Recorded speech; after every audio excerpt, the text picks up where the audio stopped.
जिस वक़्त फ़ौज इमरान खान के साथ थी तो 126 दिन का धरना इमरान खान साहब ने दिया था डी चौक में। और जिस वक़्त फ़ौज पीछे रही थी, सामने आ गई, मुजाहिरीन इस तरफ थे पीटीआई इस तरफ थी और फ़ौज सामने थी कल रात, तो 26 मिनट डी चौक या इस्लामाबाद खाली कराने में। जो फ़ाइनल कॉल थी, बहुत से लोगों के नज़दीक कहीं वो फाइनल फॉल ना बन गई हो तहरीक इंसाफ या इमरान खान साहब की, क्योंकि जो अपर हैंड तहरीक इंसाफ ने कल ले लिया हुआ था वो पहले दिन से ही मुस्तकिल नहीं था, वो पहले दिन से ही पायदार नहीं था, वो पहले दिन से ही पुख्ता नहीं था। मैं इसलिए नहीं कह रहा कि कोई खातून उसकी क़यादत कर रही थी, मेरा ये पर्सपेक्टिव नहीं है जेंडर सिचुएशन के अंदर। जो भी कर रहा हो बड़ी अच्छी बात थी, वो वहाँ तक भी ले आई, ये भी बहुत बड़ी बात है। मेरा नहीं ख्याल पाकिस्तान की किसी और पॉलिटिकल लीडरशिप की किस्मत में ये होगा कि जैसे नवाज शरीफ साहब थे या जरदारी साहब हों या बिलावल साहब हों, and they have been thrown out from the power and they have been sent to the jail, जिस तरह इमरान खान जेल में है, और उनकी क्राउड, उनकी बीवी या उनकी फैमिली जो है, इतना बड़ा क्राउड जो है, जो कि कल तहरीक इंसाफ का एक सूबे से आ गया, ला सके। हालांकि वो इनफ नहीं था, हमें नज़र आया कि वो इनफ नहीं था। पाकिस्तान की सिक्योरिटी फोर्स, खासतौर पर रेंजर्स ने कमाल ऑपरेशन किया। कमाल मैं इसलिए कह रहा हूँ कि जो चाहते थे लोग कि वहाँ खून बहे, जो चाहते थे कि लोग लाशें गिरें, जो चाहते थे कि फ़ौज और अवाम में मज़ीद दुश्मनियाँ बढ़ें, ऐसा कुछ कल नहीं हुआ।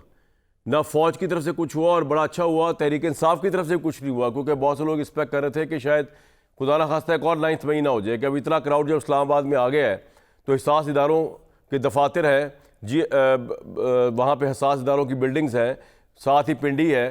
तो अगर 9 मई वाला मामला हो जाता तो बहुत से लोग जो ये सोचते हैं कि इदारों में और पाकिस्तान की आवाम के अंदर जो है, या पाकिस्तान की सियासी पार्टीज़ के अंदर, या इवन तहरीक इंसाफ और इदारों के दरमियान मज़ीद दूरियाँ बढ़ें, मज़ीद तलखियाँ हों, उनको जो है उनकी तो ख्वाहिशात में पानी पड़ा ना।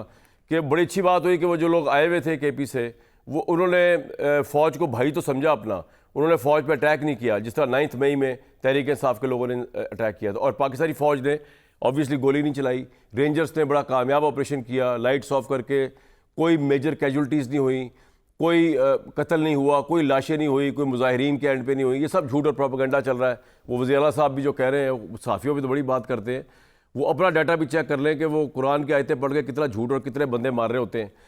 तो बहरहाल ये इसका सबसे पॉजिटिव डायनामिक था कि पुरअमन तरीके से पाकिस्तान की सिक्योरिटी इदारों ने जो है इस मामले को तिदर बिदर किया।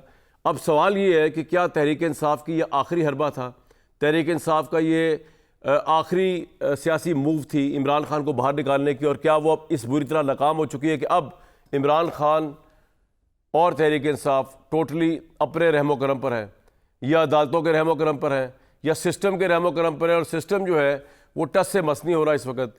सिस्टम वो रिलीफ देने को तैयार नहीं हो रहा इमरान खान को जो सिस्टम इससे पहले नवाज शरीफ साहब को दे चुका है कैद में रखने के बावजूद।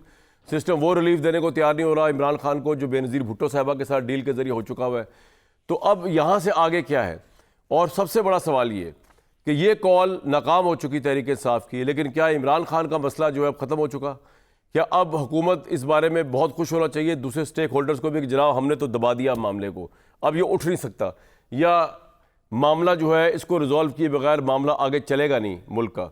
ये सबसे अहम तरीन सवालात हैं मेरे ख्याल से जिस पर बात होनी चाहिए। बाकी सब चीज़ें तो चल ही रही हैं, किसने फायरिंग की, उसने की, IG इस्लामाबाद की आप प्रेस टॉक सुन लें, अमीन गंडापुर की सुन लें, उनका हल्फिया बयान भी सुन लें, तब तक नहीं आएंगे जब तक नहीं आएंगे, वो सारी बातें पीछे रह गई। आज यहाँ से आगे पाकिस्तान की पॉलिटिकल पार्टीज़, गवर्नमेंट, ख़ासतौर पर तहरीक इंसाफ कहाँ जाएंगे?